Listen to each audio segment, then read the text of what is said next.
comme si je m'étais réveillée à 23 ans, genre, avant, j'étais comme une sorte de chose, ouais, vraiment éteinte, quoi. J'avais plus d'énergie, j'avais plus l'énergie que j'avais quand j'étais petite ou des trucs comme ça.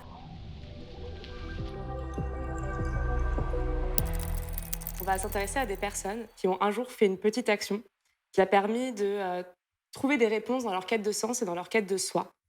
Alors ce petit pas, souvent, il est accessible, mais il demande toujours beaucoup de courage pour être fait. Et c'est pour ça que je voulais m'intéresser à ton petit pas à toi. Alors moi, mon petit pas, si je dois le donner tout de suite, c'était d'organiser mon tout premier apéro paumé. Paumé, c'est des personnes qui sont un peu dans la quête de sens. C'est beaucoup au niveau du travail, mais pas que. C'est un format où on fait venir des intervenants sur un thème précis de pommitude. Et on fait se rencontrer les gens autour de ce thème-là pour se sentir moins seul, pour pouvoir discuter et puis boire des coups aussi surtout, et manger du houmous. Et le jour où justement tu t'es dit je vais organiser mon apéro, qu'est-ce que ça t'a fait? Ça t'a fait une montée de stress ou au contraire tu t'es dit c'est complètement naturel Ah, c'était pas du tout naturel. Parce que, en fait, donc, je me suis rendue à mon premier apéro paumé. Après, et en fait, j'ai adoré, donc du coup, je suis revenue à un autre la semaine d'après, je suis revenue. Parce qu'à ce moment-là, il y en avait plein. Et puis ensuite, il y a eu carrément une journée paumée. Du coup, à la fin de la journée, il y a une bénévole qui est venue me voir, Juliette, et qui m'a dit ouais, tu viens souvent, est-ce que tu n'aurais pas envie d'organiser un apéro paumé et tout. Et enfin, juste, elle est venue comme ça me proposer, et j'étais ah ben, je sais pas, ouais, pourquoi pas et tout. Et enfin, moi, j'avais jamais fait ça, donc j'étais hésitante. Elle m'a proposé d'organiser mon apéro, ça c'était en décembre, et puis en fait, je commençais à être vachement en questionnement sur toute la vie que j'avais à ce moment-là. Et du coup, ça, c'était un peu le saut dans le vide, c'est que quelques semaines plus tard, en fait, j'ai vraiment changé de vie. J'ai quitté mon mec, j'ai pris un appart à Paris, et du coup, vraiment, mais c'est parce que j'étais plus du tout en accord avec ce que j'avais. Enfin, je savais pas ce que j'avais envie de faire, mais je savais que la vie que j'avais allait pas du tout dans le sens où moi j'étais en train d'aller maintenant. Toi, tu étudiais communication et marketing Ouais. à ce moment-là. Ouais, en fait, j'ai eu le parcours hyper linéaire. Genre, j'ai fait un bac L, après j'ai fait un BTS communication, après j'ai fait 3 ans d'école de commerce. Et donc, ma spécialisation, c'était le marketing digital. Donc, en fait, il se trouve qu'il y a 1 an et demi, je suis partie en stage à l'étranger, dans une petite boîte de recrutement. Et du coup, dans le cadre de mes missions, je devais notamment écrire des articles pour le blog. Et du coup, en fait, comme ça, j'ai commencé à lire des articles sur des sujets sur les ressources humaines. Et en fait, il y avait un thème qui revenait beaucoup, qui était le bien-être au travail. Et en fait, plus je lisais des articles sur le bien-être au travail, et plus je commençais à les lire pour moi, en fait, et à prendre conscience que en fait, je faisais du marketing pour des boîtes depuis super longtemps, euh, et sans savoir réellement où était le sens, en fait. Donc j'ai commencé à avoir une grosse pommitude, une grosse remise en question au niveau professionnel, à cause de toutes ces lectures que je faisais, où je me questionnais et je me disais waouh, mais qu'est-ce que je fais en fait depuis toutes ces années. J'étais complètement paumée, et puis à ce moment-là, j'avais la chance d'avoir cette allocation chômage qui n'était pas hyper élevée, mais du coup j'avais le temps j'avais le temps de prendre le temps pour me dire ok, qu'est-ce que je fais maintenant. Et en fait, ça m'a permis de faire d'autres choses, de pas trouver de job en fait, et d'explorer d'autres trucs. Et en plus, dans le même temps, en fait, là, ça a été le moment où j'ai commencé à m'intéresser à la notion d'effondrement et tout ça. D'ailleurs, le mot collapsologie, la première fois que je l'ai entendu, c'était encore un apéro paumé. Et du coup, là, je me suis mise à fond pendant 3 mois que sur les trucs d'effondrement. J'écoutais des podcasts, je lisais des trucs. Vraiment, je me nourrissais que de ça, et je faisais pas grand-chose. Et après, j'ai commencé à aller voir des assos et tout, voir ce qu'on pouvait faire. Je suis partie 2 semaines à Pontivy, en Bretagne, dans une polyclinique désaffectée, parce qu'il y a une asso qui s'appelle La Bascule qui était là-bas, et qui était sur un mode de vie complètement différent. J'ai appris plein de trucs. Et du coup, voilà, et c'est un peu comme ça que... Et avec Paumé, toujours en filigrane, où je continuais d'organiser des apéros paumés au fil des mois.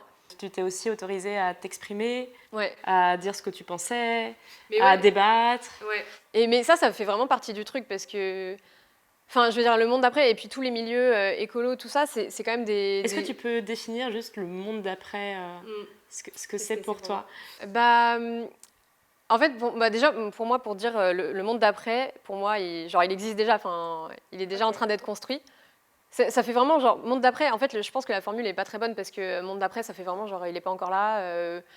Mais en fait, enfin, si, pour moi, il existe. Enfin, il existe chez plein de gens. Moi, je le vis déjà intérieurement. Enfin, et enfin, pour moi, le monde d'après, il est forcément 100% inclusif.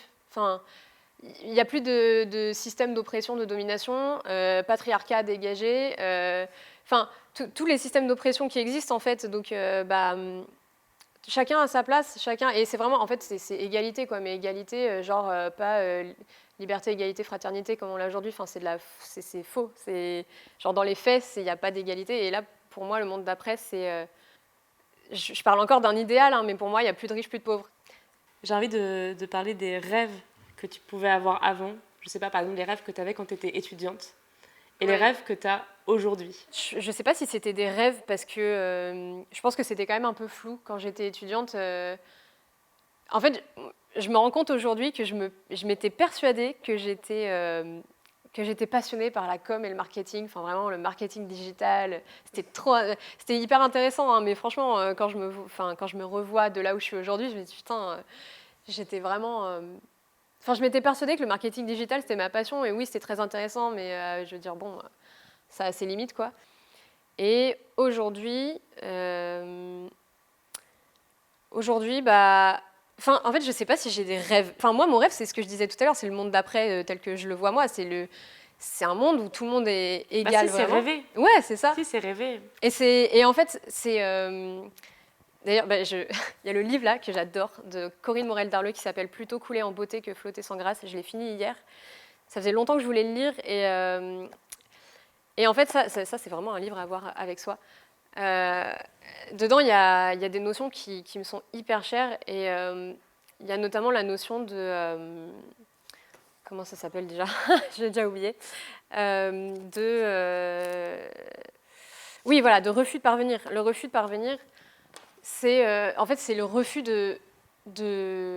enfin, c'est refuser l'indécence et la démesure. Genre, c'est ok, si tu as les moyens d'accéder à, je sais pas, un haut poste ou à un truc, t'es pas obligé de le prendre, en fait. T'es pas obligé d'accepter la démesure de la société qu'on a aujourd'hui. Et il y a aussi l'idée, en fait, dans ce bouquin-là, en fait, tout est dans le titre. Plutôt couler en beauté que flotter sans grâce. En fait, on s'en fout du résultat que ça va avoir. Enfin, moi, je suis à moitié persuadée qu'en 2100, on est foutu. En attendant, on est en train de détruire tout notre environnement. Et c'est pas que nous, c'est aussi tout le reste du vivant. C'est plein de trucs. Et genre, on peut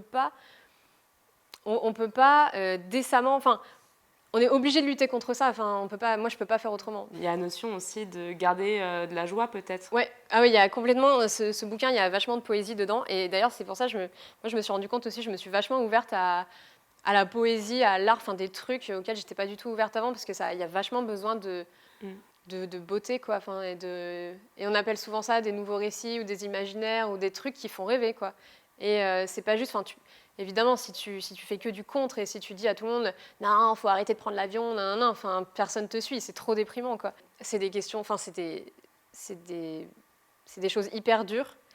Mais du coup, c'est hyper paradoxal. Mais moi, ça m'a vachement permis de m'ouvrir, mais aussi parce que chez Make Sense ou dans d'autres organisations, c'est tellement bienveillant, c'est tellement ouvert. Genre, tu peux vraiment être toi-même. Jamais de ma vie, je pourrais retourner dans une boîte comme celle où j'étais avant.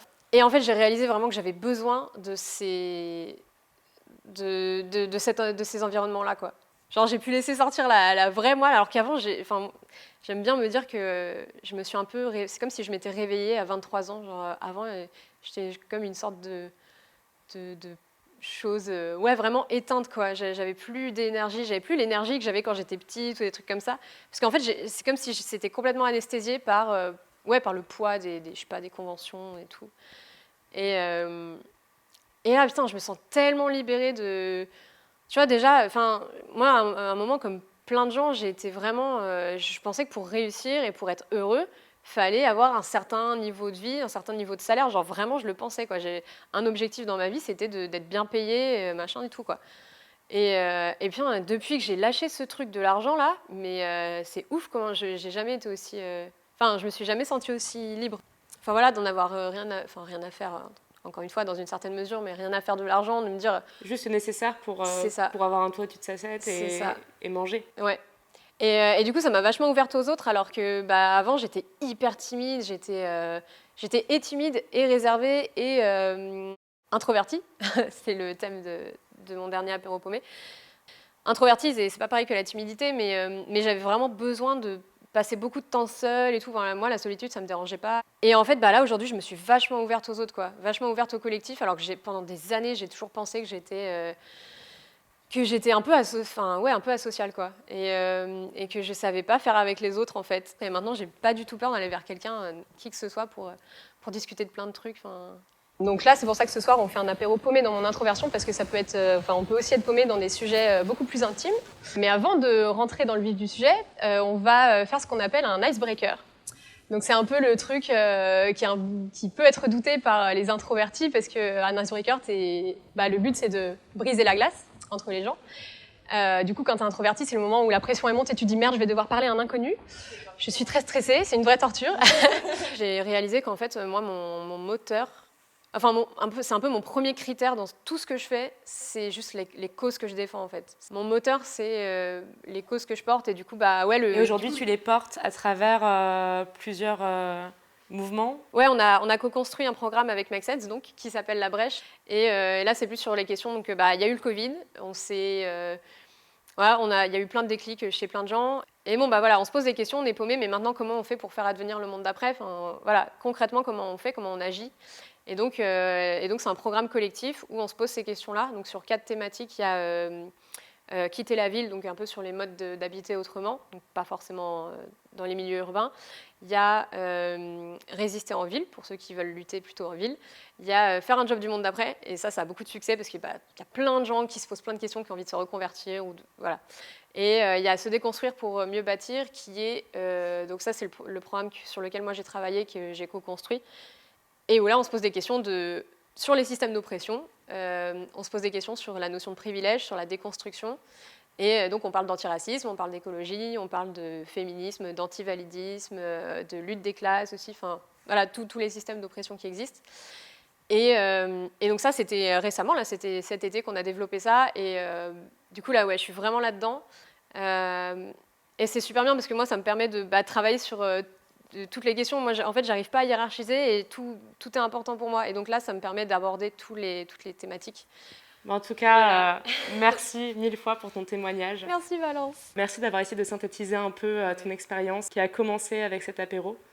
Et ça sera peut-être très intéressant d'en reparler dans un an, peut-être. Ouais, carrément. Merci beaucoup. Je suis trop contente d'avoir fait ça. Et puis c'est vrai que, en fait, c'était à la fois très, très court et long. Mais oui, c'est assez fulgurant quand même, le changement que j'ai eu. Je sais pas si mon parcours pourra parler à des gens, vraiment. Puis on n'a pas eu le temps de tout dire forcément, mais moi, mon message, c'est un peu ce qu'il y a dans ce bouquin là. C'est vraiment peu importe le résultat en fait. C'est juste battons-nous pour ce qu'on veut voir advenir. Et donc j'espère que ça pourra parler à d'autres. S'il y a des choses sur lesquelles vous pensez que vous avez besoin de vous améliorer parce que ça vous complexe, etc., il faut essayer de suivre un peu la méthode des petits pas, en fait, se mettre des petits challenges petit à petit. Moi, par exemple, pour la prise de parole, la prise de parole, c'est pas directement lié à l'introversion parce que c'est plus de la timidité, de la peur du jugement des autres, etc. Mais j'essaie quand même de me mettre des petits challenges comme ça pour avancer. Et en fait, quand je me retourne sur moi il y a 6 mois ou il y a 1 an, je suis fière de mon évolution. Donc voilà, c'est un peu ce que j'avais envie de vous partager ce soir comme réflexion. Voilà.